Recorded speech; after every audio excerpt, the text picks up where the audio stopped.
For the latest in strategic affairs, subscribe to our YouTube channel. Click the bell icon for updates.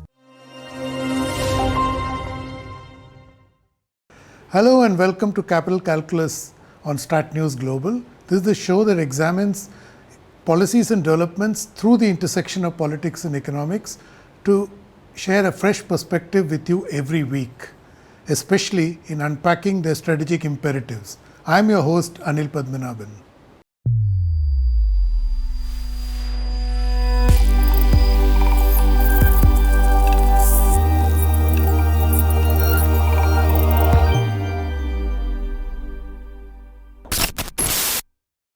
Recently, the Supreme Court weighed in on what is the third rail of Indian politics, electoral freebies. First, it admonished parties as well as politicians for indulging in competitive populism. Then, it constituted a high-powered group to set out a blueprint to contain, if not nix, this trend. On the face of it, fantastic idea. But there's a downside of condemning all subsidies. To explore the good, the bad and the ugly of subsidies or freebies, we spoke to Chandra Bhushan. He is an environmentalist, CEO of iForest, a columnist and so many other things. But to me, he's an out-of-the-box thinker and extremely outspoken. So I began by asking him his first thoughts. Well, my first thought is there is a definitional issue here. Okay, what will you call freebies and what will you call as good freebie and what will you call as a bad freebie? Okay, because in one sense, in a poor country like India, freebie is part of our socio-economic fabric. Whether you take PDS, okay, or food security, or right to education, they all can be termed as freebie. And so is free power or free water. So the big question that we as a society has to address is what is a good freebie, which is important for socio-economic development of the society, and what is a bad freebie. So there is a definitional challenge that we need to resolve, because at the end of the day, over the last 75 years of this republic, freebie has been an important part both of economic development, but also of political discourse. I remember very clearly that the big debate on freebie actually started in Tamil Nadu with midday meal program. Okay, where and I'm talking about 60s and 70s. And initially, everyone had criticized free meals, but that became a very important part of bringing children to school for enhancing nutrition. All these are very important aspects of building a vibrant and a compassionate society. So the bottom line is that I think we need to define what is a good freebie and what is a bad freebie that we need to discourage. Chandra is making a very important distinction between merit and demerit freebies. To keep the discussion focused, I fixed on power as an idea of a freebie and asked Chandra to weigh in on what it means to give free power. You are absolutely right. There is certain condition where free power is a merit good. Like right to water, clean water, I believe that certain minimum amount of electricity is also equally important for building a strong society. And there are some people who cannot afford that power. So for me, again, the question here is, when does free power becomes a demerit good? And when it is a merit good? Not all free power is bad. Free power to the poor who cannot afford power, for me, is a merit good. But free power to a large landlord for agriculture is a bad policy. So, this is where we are getting into the political economy aspect Okay, this is the political discourse. This is not such a clear cut economic or technical discourse. This is a political discourse which we have not had in this country. Technical reports have been written about demerit of agricultural power subsidy, but the political discourse had never happened. I'm happy that that political discourse is happening.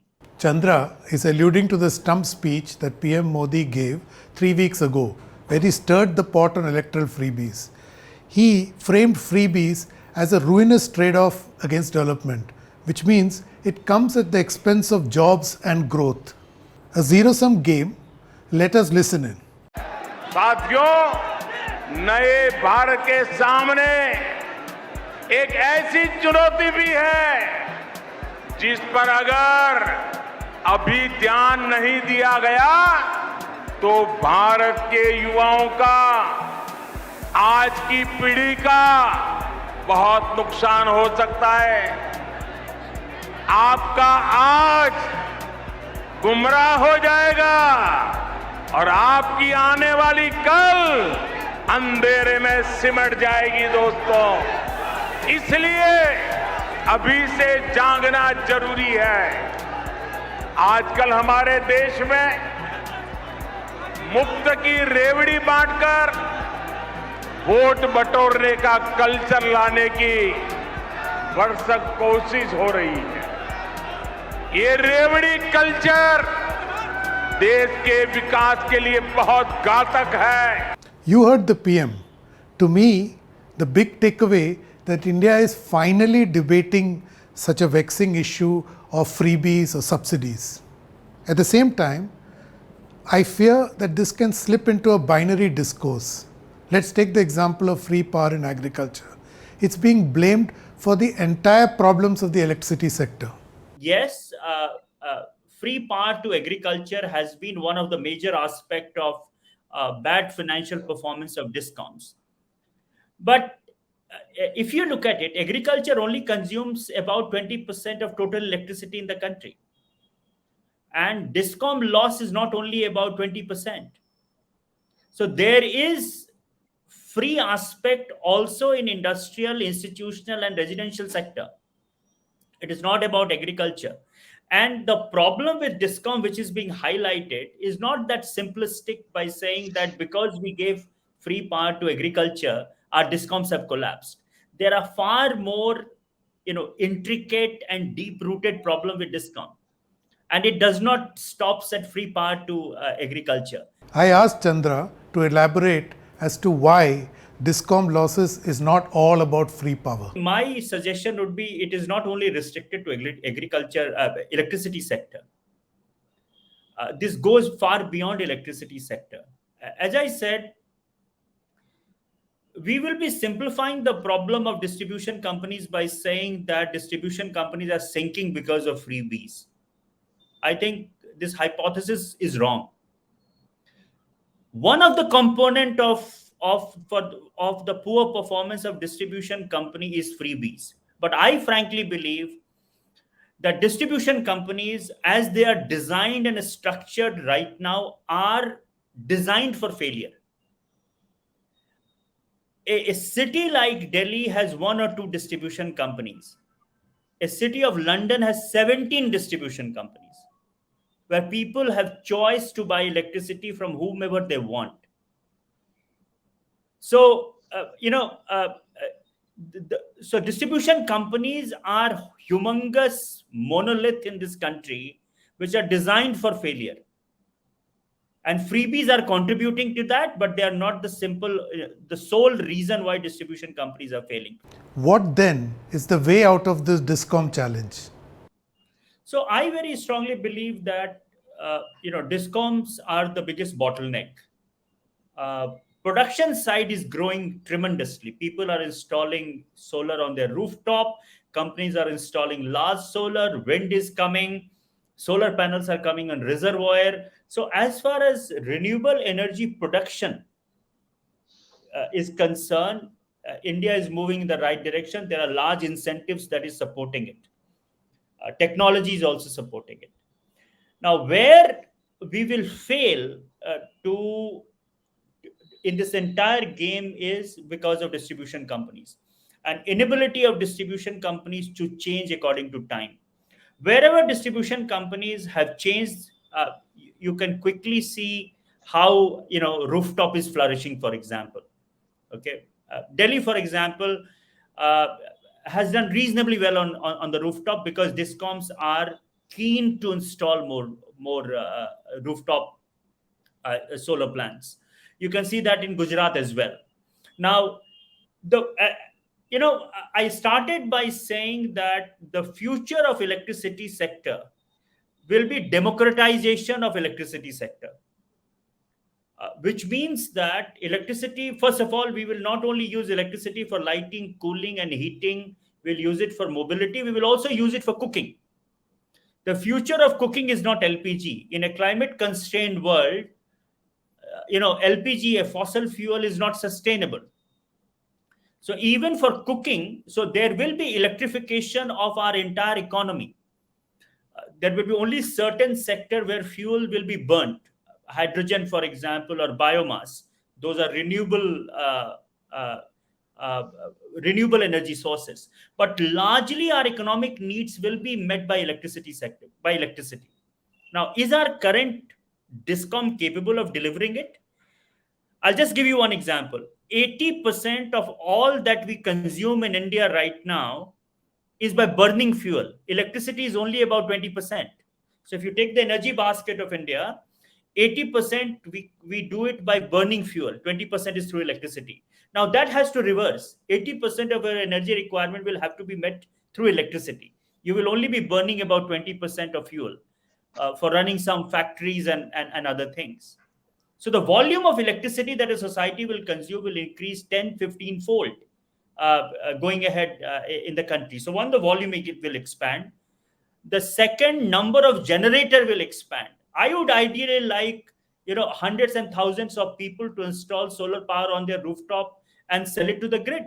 It will be democratization of energy, or use that electricity on their own and not depend on grid for everything. Indeed, the problem in India's electricity sector is of gigantic proportions. But all of it is not due to free power. Yet, it is also a fact that a section of Indian consumers will continue to need free power. But the question is, should it be capped at 300 units? Prayas, a non-profit NGO based out of Pune, argues that it should be 100 units. So I think, it is well understood that a family of 5 will use at the minimum, just for lighting, building a fan, television, mobile charging, at least a unit of electricity. If you give them the most efficient system, the most efficient appliance, then they will require a unit which is then 30 units per day, which is the rock bottom. Okay, but you can improve it to 50 to 60 units. 100 unit is where then you are including a fridge and a television and other things. Okay, now the moment someone has a fridge and television, I will question whether they have ability to pay for electricity or not. Okay, so you're absolutely right. We need to find a base which we will subsidize. But my question is this: instead of saying you will get 30 unit or a 50 unit or a 100 unit of electricity free from the distribution companies, which will be paid for by the state, why can't a state do direct benefit transfer for that amount of electricity and get Discom out of this entire mess of first giving free electricity and then expecting state governments to pay, which they pay after years? There's a huge debt that state governments have for distribution companies. Chandra has a point. DBT in the last few years has worked brilliantly. It has ensured benefits reach the beneficiary. And a collateral gain is that it has eliminated middlemen. This has resulted in tremendous savings to the exchequer. As of March 21, the savings was as much as 2.28 trillion. As they say, money saved is money earned. What this has also done is to improve the trust quotient between politicians and the voters, something which has created social capital, enabling PM Modi to talk tough on freebies. As far as electoral politics and promise of freebie is concerned, I do believe that there has to be a very vibrant discussion to hold politicians accountable. They can't get away with promises which they cannot fulfill, or if they fulfill, they will destroy the economy of the state or the country. Okay, that political discourse is important, and I think Supreme Court made that point that maybe Election Commission has not been able to handle that issue. It's a complicated issue. It is not an easy issue to handle, but I think I would like a separate discourse on this because it concerns our political system, electoral political system. So that discussion is important. The second part of discussion is important in terms of merit freebies and demerit freebies. And I think as a society, that is far more complicated than the binary we are using right now. But the million-dollar question is, does India have the institutions to provide a platform for such a healthy dialogue? Remember, the middle space where these conversations happen have been eroded, not just in India, but the entire world. Unfortunately, the space is also shrinking. I very strongly believe that we now discuss things in binary. The kind of things that I am telling you right now on this interview is something for which a platform is not there, or if it is there, it's a very restrictive platform. I would like to go to a platform or have many more people come to a platform to discuss these things. I believe that Niti Aayog is creating a much more free platform for discussion. I have been part of some of their discussion, and I have been very pleasantly, I had a very pleasant experience of open discussion at Niti Aayog. So maybe Niti Aayog can take a lead. States can take a lead. I don't also want this discussion to remain in Delhi. This discussion should go to state capitals as well, because ultimately it has far more implications on finances of the state. So even discussion at the state level, vibrant discussion in state capitals is also very, very important. In the final analysis, it is clear that it is wrong to classify every subsidy as a freebie. The choice of what makes a merit freebie should be the outcome of a rational political conversation and based on the stage of development of India, especially since even affordable freebies come with an opportunity cost. They divert resources away from other priorities. PM Modi has thrown down the gauntlet. We'll have to wait and see if fellow politicians take up the challenge. If the fracas in Parliament earlier this week, following the introduction of the electricity bill pushing fresh reforms, is any indication, it clearly suggests that the opposition is not buying in at this point. Eventually, the onus is on the voter, who, by the way, is also the consumer of the freebie. Trust him or her to make the rational choice. Thank you for watching. Do subscribe to StratNewsGlobal on YouTube. Click the bell icon so that you do not miss any updates. You can reach me on Capital Calculus on Twitter. Please share your insights, comments and reactions. And I'll be back next week with a fresh episode. Till then, stay safe.